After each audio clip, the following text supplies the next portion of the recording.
are compared with urban crime novels by authors like Raymond Chandler, James Elroy, Ian Rankin, and Tana French. The study highlights how modern crime fiction draws upon Shakespearean urban tropes to craft psychologically rich and morally complex cityscapes. Shakespeare's plays are deeply attuned to the social and psychological implications of space. Cities in his work like London, although implicitly referenced, Venice, Vienna, are arenas of power, performance, and disorder. Scholars like John Howard argue that urban settings in Shakespeare's play represent anxieties about commerce, gender roles, as well as political control. The city is often depicted as a corrupt site where it is teeming with vice, but also it is a site of transformation as well as possibility. Modern crime fiction, on the other hand, locates its narratives within densely populated urban centers. They function as breeding grounds for crime, corruption, as well as existential reflection. Cities such as Los Angeles, Edinburgh, Dublin, all of these become metaphors for human depravity and resilience. Scholars like Gil Plain and Eva Mazieska note how the urban environment not only hosts crime, but also mirrors the psychological fragmentation and the moral ambiguity of the detective figure. Shakespeare's urban landscapes reflect spatial theory concepts of Henry Leboeuf, where cities shape identities and power dynamics. In Othello, Venice represents civility versus barbarism, while in Measure for Measure, Vienna's corruption mirrors societal decay. Streets, marketplaces, taverns, all of these serve as sites of social interaction, subversion, and control. Characters navigate these spaces, negotiating relationships, power, and morality. Shakespeare's cities are dynamic, influencing character development and social commentary. Urban spaces become character in themselves, reflecting the complexities of human experience and societal structures. This nuanced portrayal critiques social norms, thereby revealing the intricate relations between space, power, and identity. In urban crime novels by authors like Raymond Chandler, James Elroy, crime fiction often explores the intersection of space and power. Cities like Los Angeles, London, and Dublin, they become characters which shape narratives and reflect all of the societal tensions underneath. Dark alleys, crime scenes, bars, all of these serve as backdrops for all the kinds of moral ambiguities that we can think of. It's a site of corruption, of injustice, and much more. Authors use these spatial descriptions to evoke the atmosphere that was long back introduced by the bard. They influence character development and move forward the plot of the novel. The cityscape thus becomes a complex web of social, cultural, and economic force, revealing the intricate relation between space, power, and identity. This nuanced portrayal critiques societal norms, exposing the city's underbelly. Venice, in Othello, is like a paradox, cosmopolitan yet insular, cultural yet corrupt. It mirrors noir cities like Chandler's Los Angeles, which are seductive but dangerous. In Chandler's The Big Sleep, the cityscape is wild in fog and shadow, echoing the duplicity and the racial tensions of Shakespeare's Venice. Both the cities are sites of deception and social performance, where the foreigner, Othello, and in case of Chandler, Marlowe, the PI, they navigate codes of power and suspicion. In both of the texts, we find that the urban landscape reinforces alienation. Venice courtyards and canals are echoed in Los Angeles boulevards and back alleys. The foreigner's gaze, whether Othello or Marlowe, reveals the undercurrents of institutional control and moral decay. The city is a labyrinth that entraps as much as it enables. Vienna, in Measure for Measure, represents a city on the brink, morally ambiguous, legally entangled, and socially unstable. The Duke's decision to go undercover mirrors the modern detective's role as both observer and enforcer. Ian Rankin's Edinburgh, in Noughts and Crosses, functions similarly. Inspector Rebu, like Duke Vincentio, investigates not only crimes, but also the hypocrisies of authority and justice. Both Vienna and Edinburgh oscillate between order and chaos. The strictures of law are undermined by personal vice. The city in both the texts becomes a map of anxiety, sexual, legal, and existential. Shakespeare's concern with the disjunction between public virtue and private vice resonates in Rankin's depiction of a city divided by class, history, and violence. Verona, in Romeo and Juliet, though romanticized, is a city haunted by factionalism and bloodshed. Its streets are dangerous, its authority figures ineffective. Tana French's Dublin mirrors a space of youthful potential, undermined by unresolved trauma and historical tension. In the novel In the Woods, Detective Rob Ryan's investigation leads him back to a childhood disappearance, echoing the fatal determinism of Romeo and Juliet. Both the cities are marked by generational conflict and institutional failure. The city is complicit in tragedy, its silence and complacency enabling violence. The way the past haunts the present in both the text underscores the city's role as a repository of memory and guilt. Although Hamlet is set in Elsinore, not a city per se, but its claustrophobic court is an urban microcosm of surveillance, corruption, and existential dread. The spatial dynamics of Elsinore, a place of corridors, hidden chambers, and theatrical spaces, prefigure the interiorized paranoid cityscapes of psychological crime fiction. James Ellroy's LA Confidential similarly features a city rife with conspiracy, media manipulation, and inner decay. The protagonist's descent into violence and guilt mirrors Hamlet's own struggle with action and truth. The city thus becomes a mindscape, a projection of unresolved trauma and moral ambiguity. To sum up, we can say that the legacy of Shakespeare's urban landscapes is profoundly felt in modern crime fiction. Both of them use the city not as a passive background, but as active agent, a character which embodies tension, history, and narrative drive. By examining this intertextual relationship, we gain a richer understanding of how literary traditions evolve and how space continues to be a central and most essential part of storytelling. In the crime-ridden alleys of Chandler's Los Angeles, the brooding streets of Rankin's Edinburgh, or the haunted woods of Tana French's Dublin, we hear echoes of Shakespeare's Venice, Vienna, and Verona. These cities are not just places, they are characters whose influence shapes the fates of those who dwell within them. Thank you.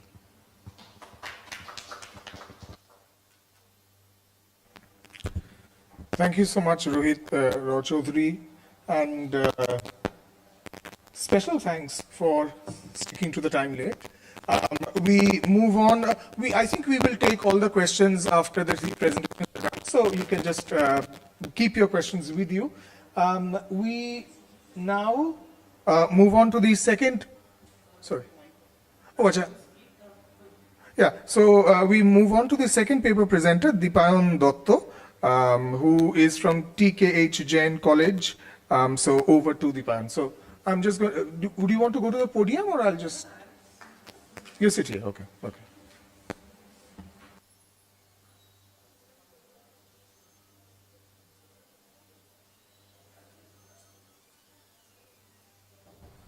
Hello. Yeah. Okay. So, good afternoon to everyone. My sincere regards to the Honorable Chair, NRC Sir, and everyone present here. As you can see, my topic for today's presentation attempts eco-critical analysis to Shakespeare's select tragedies. Now, before I begin, I wanted to add two disclaimers regarding my paper. First of all, eco-criticism as a literary framework is very contemporary and interdisciplinary field that was developed in the late 19th and the early 20th century. Secondly, this term that I used, ecological anxiety, that term was coined by an Australian environmentalist, Glenn Albert, in 2007. So the texts that I am interpreting with this critical framework were written at least 400 to 450 years before these literary frameworks were developed. So I go back in retrospect to try and understand whether these frameworks are even applicable to Shakespeare's plays. So for this one, please next slide. Eco-criticism, simply put, is the study of relationship between literature and the physical environment, as put by Glotfelty in her work, The Eco-Criticism Reader in 1996. And what it does, it asks the scholars to read the natural world not as a passive backdrop, but as an active and dynamic presence in the literary texts. Next slide, please. So this paper that I am presenting attempts such an eco-critical approach to investigate some patterns like repeated use of thunder and lightning, storms, cosmic and seismic disturbances, omens, and unnatural weather patterns in 3 of Shakespeare's tragedies. Next slide. The texts that I have chosen are Julius Caesar, which was first performed in 1599, Macbeth, first performed in 1606, and King Lear, also in the same year. My argument is that these instances of the ecological disruptions that are presented in these plays are not only employed just for their dramatic effects, but rather serves as backgrounds to human act, but operate as active participants in the play, in the narrative of the play, by reflecting the chaos that is caused by human transgression in all these tragedies. Next slide, please. The first play that I take is Julius Caesar, and employing this eco-critical framework in Shakespeare's Julius Caesar, with its central theme being political turmoil and the violent assassination of the Roman leader. This offers itself to the study of this environmental connection. This is demonstrated as early as in Act 1, Scene 3, which unfolds on this dark and stormy night in Rome, a setting that immediately establishes a tense and ominous atmosphere.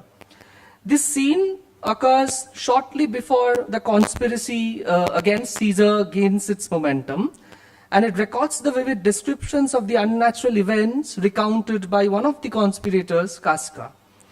These occurrences, unnatural environmental occurrences, serve as portents and hints at the impending chaos and the disruption of the natural order that would be caused by the assassination of the political leader.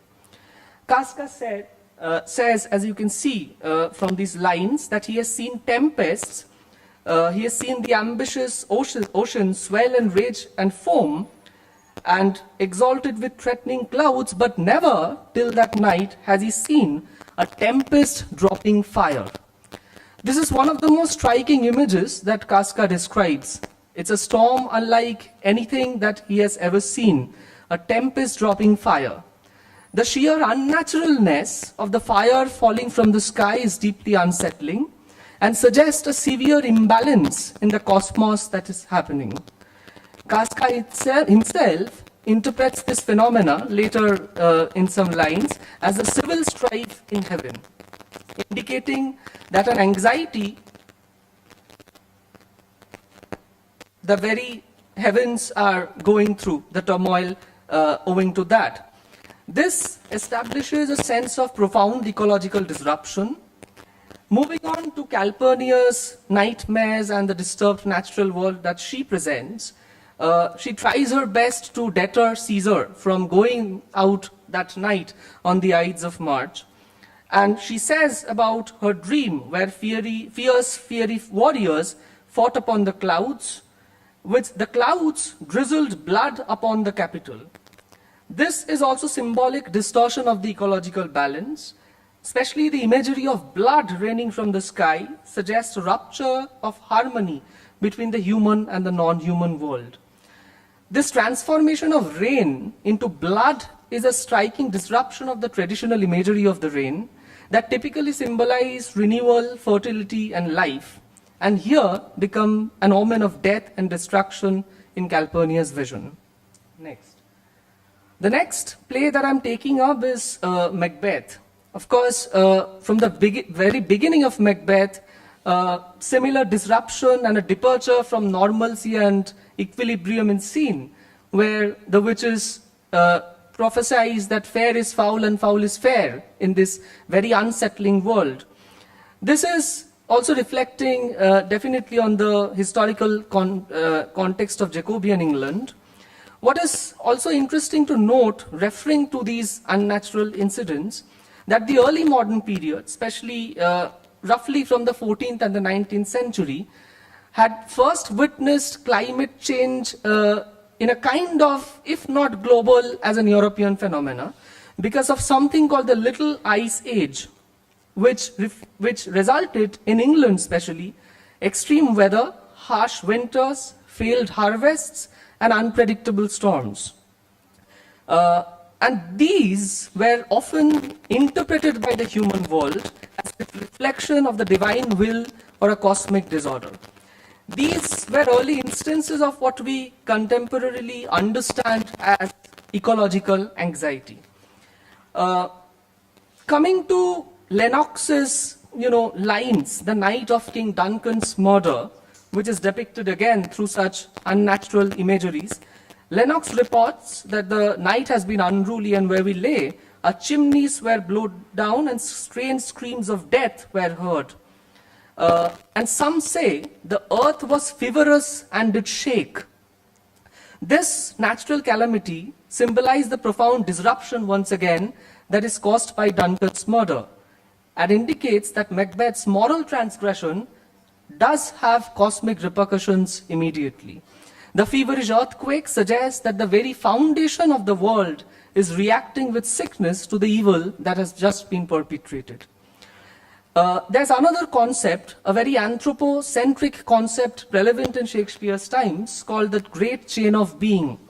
It's an early modern belief in a divinely ordained hierarchical order, and Macbeth's regicide, the regicide that Macbeth's commit is a transgression of that hierarchy, which inevitably causes ripple effects to the entire ecology. Of course, another incident is the Burnham Wood. The prophecy becomes literal when Macduff's army comes with the trees in the war as a strategy. While it is definitely a war strategy, it can also be interpreted as nature itself rising against the unnatural reign of Macbeth. Next.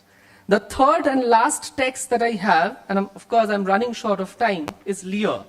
And of course, the storm in King Lear has had its symbolic significance throughout interpretation that has been offered. Now I wanted to refer to two papers here and to make it very short. One is by Eleonora Montusci. The name of the paper is Order of Man, Order of Nature, Francis Bacon's idea of dominion over nature, where he argues that modern scientific thought,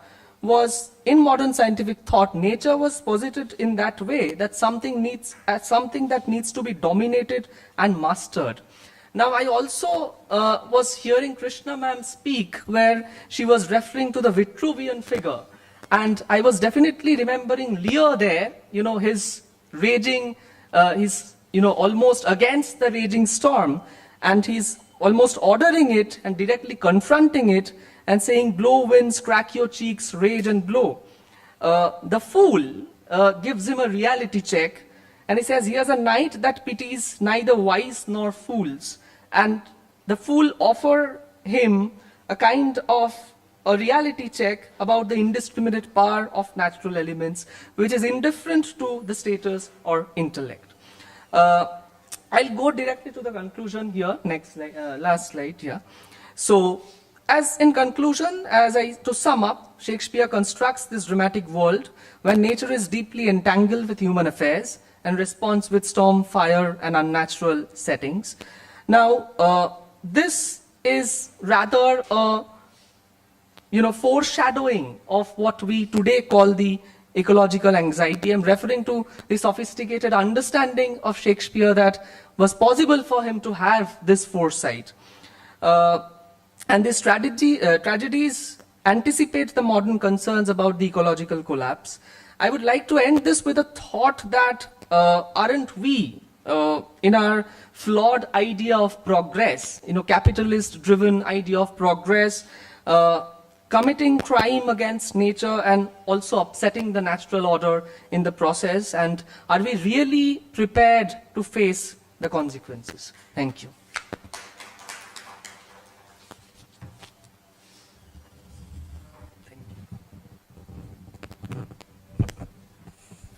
Yes, thank you so much, Deepan Dotto, for your presentation. We move on swiftly to our last paper presenter of this session, Balaram Balo, who is a research scholar at University of Koldani.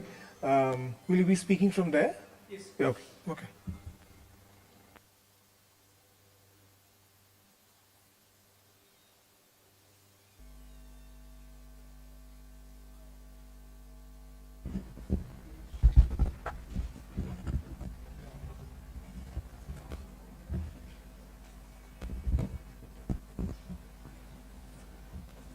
Hello.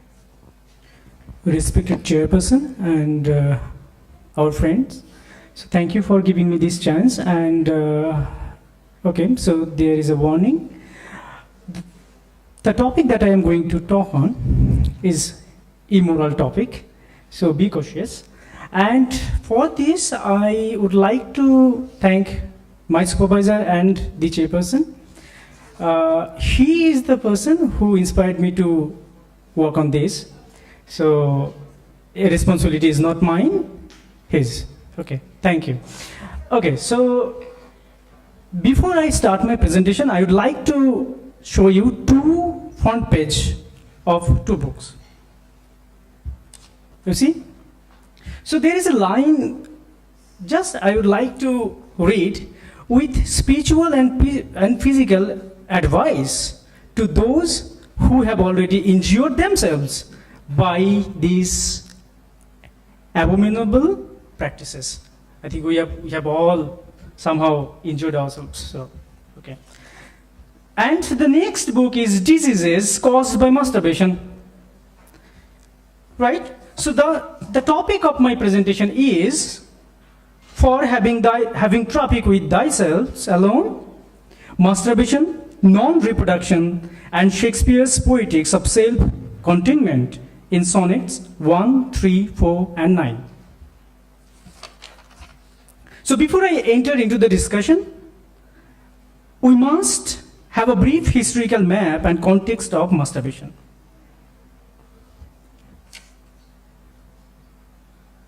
The word masturbation came into discussion in and around 1712, but before that it was known differently, like self-pollution, as you can see here, self-pollution, right? Self-pollution, sexual superstar, abominable practice, solitary sex, and so on.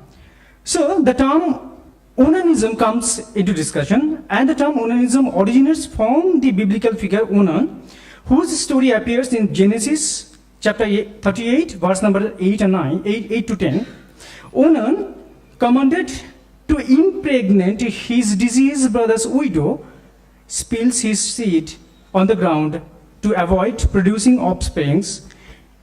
His act is condemned by God, and this passage has historically been interpreted, especially in Judeo-Christian context, as a prohibition not only of coitus interrupts, which means withdrawal method of contraception, but also of masturbation.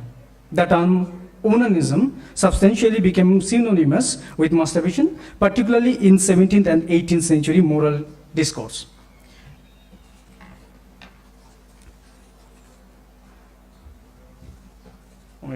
What is happening? No, so there is another point. Okay. So, masturbation as a concept has long occupied a vexed position in Western intellectual history. In ancient and medieval philosophy, it was framed within broader discourses of self-governance, spiritual discipline, and natural law. And masturbation in the ancient world was approached with ambivalence, viewed alternatively as a natural human act and a potential deviation from social and cosmic order. So, while the act itself was not always morally condemned, excessive or habitual masturbation was often associated with a lack of self-control, a key vice in Stoic and Platonic ethics. However, philosophical texts, especially in Stoicism, emphasize the need to govern bodily desires in favor of rational and communal responsibilities. For Stoics like Epictetus, indulgence in solitary pleasure suggested a failure of reason and turning to inward that undermined one's duty to society and self-discipline. Basically, I am giving a historical map from where Shakespeare would form his arguments about masturbation.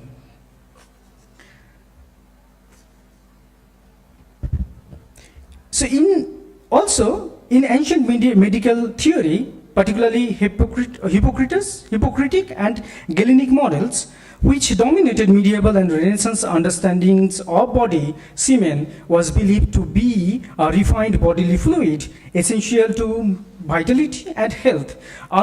Unregulated emission, such as through masturbation, could result in weakness, disease, or melancholy, echoing the humoral belief that bodily fluids must be preserved and carefully discharged.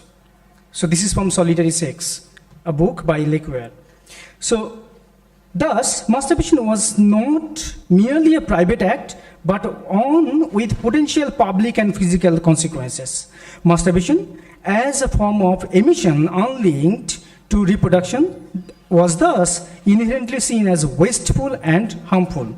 And interestingly, Roman authors like Ovid remained relatively neutral or even casual about self-pleasure in poetic context, reflecting a less moralizing but still gendered view of sexuality. Yet, by the time of early Christianity, influenced by thinkers like St. Augustine, masturbation became closely tied to sin, lust, and guilt, laying the foundation for medieval and early modern condemnations. Augustine viewed sexual desire, especially that not oriented towards reproduction, as a sin of the fall and human depravity. So there are other histories I'm skipping a bit. So in Renaissance literature, these anxieties about masturbation surfaced in various guises. Narcissistic characters, barren landscapes, and wasteful years, and Montaigne, in his essays, viewed sexual self-indulgence as symptomatic of the larger vanity of man's egoistic entrapment in the self. Similarly, literary figures who reject marriage and childbearing are often coded with moral suspicion or existential futility. I hope my supervisor understands it better. In early modern literature, including Shakespeare's sonnets, echoes of Galenic reasoning can be found in the metaphors of waste, quote unquote, waste, unthriftiness, quote unquote, and beauty as a treasury, quote unquote, to be invested generatively or generatively. This cultural backdrop sets the stage for Shakespeare's sonnet 1, 3, 4, and 9, which certainly encode masturbation as a metaphor for hoarding beauty, resisting legacy, and rejecting the generative principle that anchors human society. So if I talk about sonnet number 1, so this starts with, from fairest creatures we desire increase. You know, our Shakespeare wants his fair friend to reproduce. That thereby beauty's rose might never die. Again he writes, but thou, contracted to thine own bright eyes, feedest thy lights flame with self-substantial fuel, making a famine where abundance lies, thyself thy foe, to thy sweet self too cruel. So basically, the Shakespeare never talked about masturbation. But what does Shakespeare intended to say? So Shakespeare basically urging his friend or fair friend to reproduce and, yes, not to do self-harm. And I think you know what is self-harm. Okay. Next, sonnet number 3. So there is a line, thou art thy mother's glass, And she in thee calls back the lovely April of her prime. So here, refusal to reproduce is presented not just as vanity, but as filial ingratitude. So if you are not reproducing, then that means you are not respectful to your parents. And there's another line, die single, and thine image dies with thee. So if you are not reproducing, that means you are killing yourselves and you are killing your future generations. I hope we have killed many. So next, sonnet number 4. Okay. So there is a line, unthrifty loveliness, why dost thou spend upon thyself thy beauty's legacy?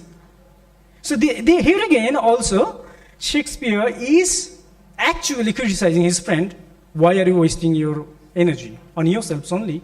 There are many, right?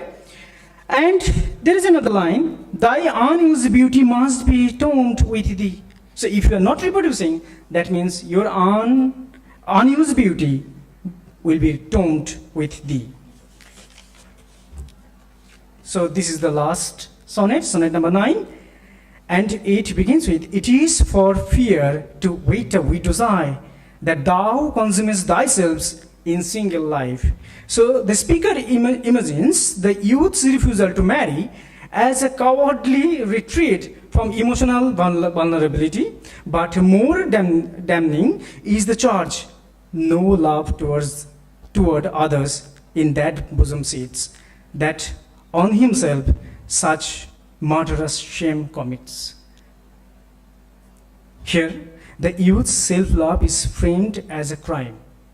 Also, there is an economic discourse. We can discuss that, because if someone is not reproducing, he is also destroying the reproductive economy. So there are more arguments. So if you are interested, I can share my paper. Thank you.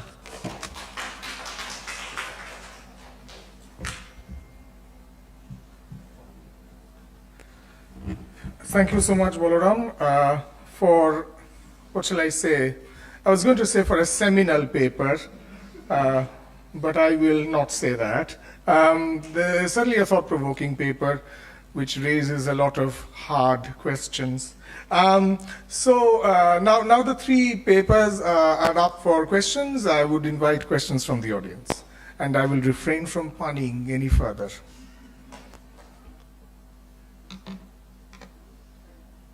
So while you are beginning to draft questions in your head, maybe I can exercise my privilege as a chair and make some comments on the papers that we've just heard.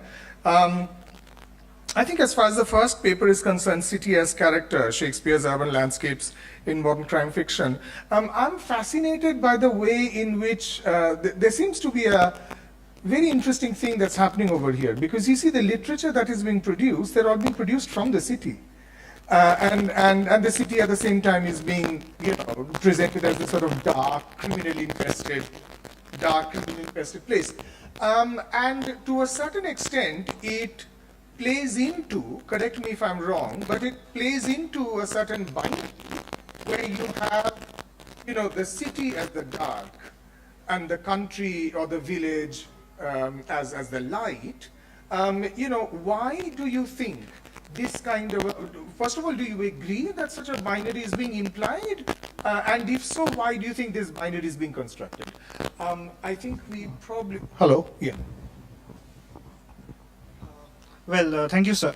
Firstly, of course, at that time, at least this effort was not made consciously, I believe, but this thing or this narrative of the rural being the ideal thing or the morally upright kind of thing, this narrative was there. Especially in Shakespeare's times, although I don't think Shakespeare consciously did that. He tried to show that if the human depravity is there, it will be equally there in urban as well as rural areas. But for the writers that I mentioned primarily, I feel that they have a kind of a bias towards the urban areas.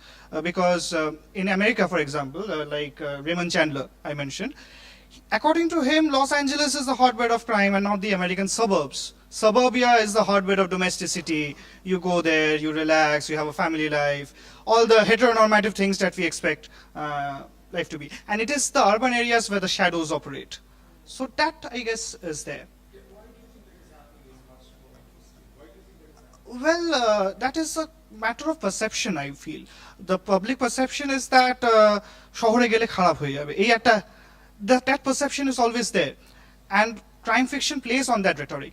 In that manner, I feel Agatha Christie's Miss Marple is a very interesting character because her crime happens in the village. All of these writers, they play on the urban tropes and exploit that trope, is what I feel. While some writers like Agatha Christie I mentioned, there are many others who show the crimes. I guess G.K. Chesterton also had this. Yeah, Chesterton. I think um, that was what was coming to my mind when I was listening to your paper. Going to Dipayon's paper, I was thinking of the term pathetic fallacy in the sense that, there's this peculiar correlation between what you feel and what is reflected in nature. Would pathetic fallacy be a phrase that would be applicable in this context, or would you say that it would not be enough? Sir, thank you for your question. It definitely will be applicable. Actually, traditional criticism regarding Shakespeare has always seen, the externalization of the internal emotion as pathetic fallacy. I thought that, because such an eco-critical framework has now been developed, if we could go, beyond just a literary device and see into it, if that, has more space for further ideological reading. Yeah.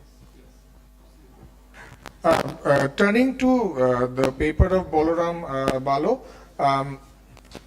I think it's interesting that you talk about masturbation as lack of self-control and masturbation as leading to melancholy. So I'm not quite sure how the second one. I didn't say that. These are the words. These are the ideas of. Yeah. So that is what others have said. Masturbation as a lack of self-control. In a very strange way, what seems to be happening over here is that. Correct me if I'm wrong, but is that being seen as some kind of a feminization of man, in the sense that if you look at the way in which the ancient Greeks regarded sexuality, they thought that masculinity lay in self-control. So therefore, hence in Greek statuary you will find that, when you're looking at Greek statues, men have a very, very small penis. And that very small penis is supposed to be indicative of the fact that, he has minimal sexual desire, which makes him more masculine. So therefore, would you say that masturbation as an act perhaps,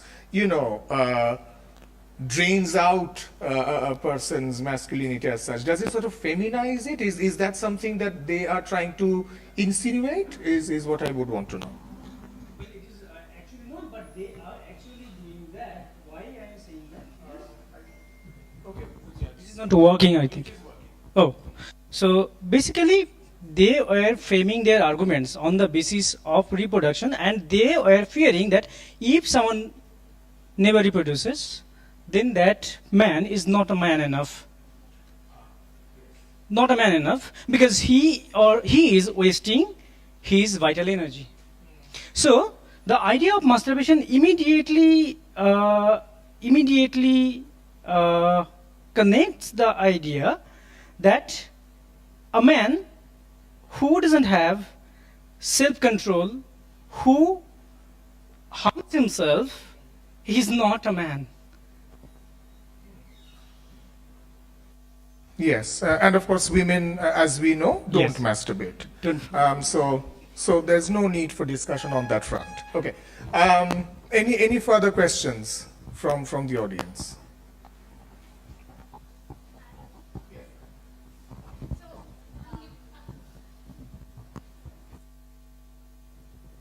So my question is to Rohit Chaudhary, sir. You spoke about city as character. So basically we know characters are well-rounded, right? Especially Shakespearean ones, the evil, the wicked ones even. So how do you are treating the city as a fixed entity, or is it also evolving?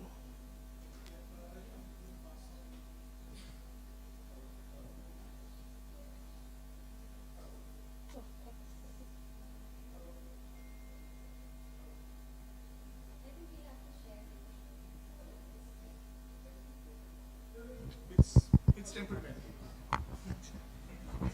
Hello. Yeah. Thank you for the question, ma'am. I personally feel that the character will obviously be changing because, if I particularly refer to the crime fiction, right? So the crime fiction that was written during the pulp era, the consummation pulp fiction era of the 1920s when Raymond Chandler was writing, that depiction of Los Angeles is vastly different from the ones that are being written now, right? Now, the Los Angeles now that we find, it's way more inclusive of, let's say, of different races, of different sexualities, and they try to show that even in the various kinds of diversity, crime can exist as well. During the time of Marlowe, as in Raymond Chandler's PI Marlowe, Los Angeles was a place where only crimes could be committed against women by men, kind of thing like that. But now, lesbians can also commit a crime. Black people can also, white people can also commit a crime, not only the black people. And people who have, not conventional parenting. All of these things are changing. And Shakespeare, as we all know, he incorporated various kinds of diversity in his works already. The crime writers are now, getting up to that. So they do not have the very restricted mindset of the 1920s or 1930s. Tana French, for example. Tana French is quite inclusive. I talked about her here, that city Dublin. That incorporates a much diverse view than Los Angeles of Raymond Chandler. So of course, yes, the city will keep on evolving. I don't know what the city might look like in 2050 when the United Nations forecast that 70% of the world population will be urban. What new crimes can be committed then? I don't know. But yes, definitely it's evolving, and the presence in literature is also evolving. Thank you. Thank you so much.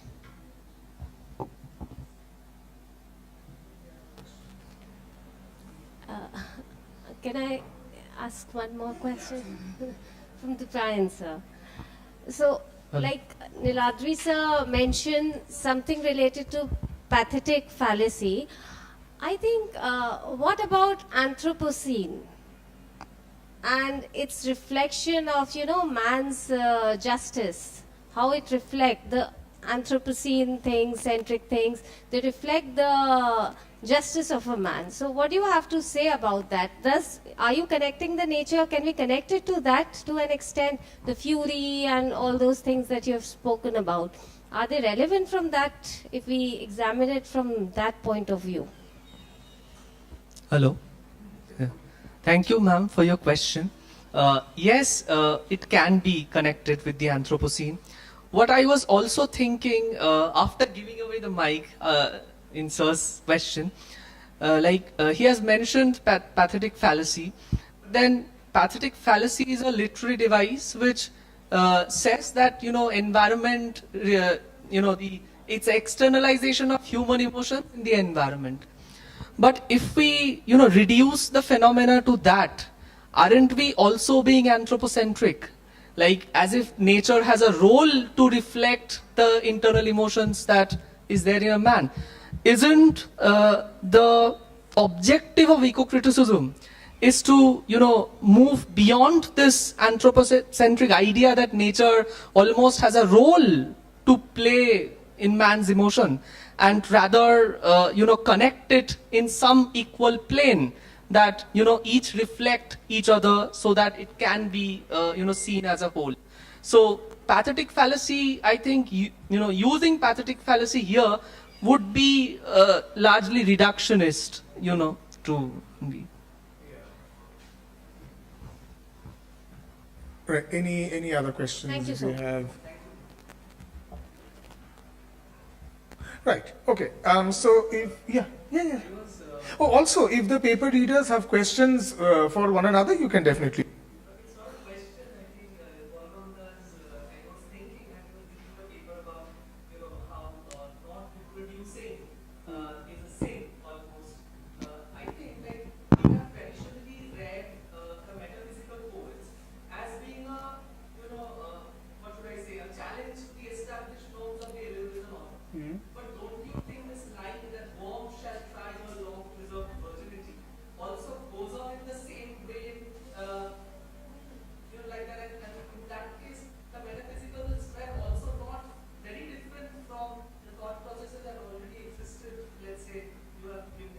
Yes, yes, yes, yes. So, could you please repeat that line again? One that.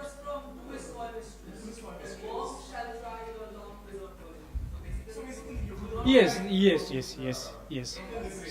So also, if you talk about that, think about the gender. Gender comes into that discussion because Shakespeare was writing about his fair friend, and Marble was not. So Marble was also in I think he was criticizing women for not having sex, for not violating he or her her chastity. So there is I think a difference between how Shakespeare talks about male virginity and how Marvel talks about female virginity. So Yeah, well, yes, why not? Yeah. Also, I think it is slightly different because you see, Shakespeare is talking about reproducing, Marlowe is talking about having sex. Sex for So sex therefore, I sake. think it is very important to distinguish between the two. So Marlowe does not, he's not, Marvel is not necessarily thinking, let's reproduce. He's basically saying, sex for the sake of sex. Yeah, exactly. Right. Any other questions that you may have? Right. With that, we come to the end of this quite an extraordinary session, I think, and frequently X-rated, which is always a good thing. Can we have a warm round of applause for all the paper presenters, please? And with that, we come to the end of this session. Thank you. Just a little announcement. Sir, if you could kindly go to the sixth floor. And rest of you, can you please stay assembled in the same room because we'll have the certificate distribution as well as the announcement for the best paper presenter for each session. So all of it is going to happen in this room itself? Yes, sir. So, okay, I'll just take it. So rest of you, please stay assembled here. So we'll starting. This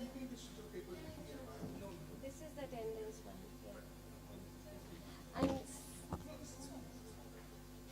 अभी Shanendu called. हाँ हाँ आप वही बताएगी सबको Oh sir, Shanendu said you don't need to go because all of them are coming here. So if you want to stay. That's fine. No, I'll stay. Yeah. I'll stay. call sir told that you don't need to come to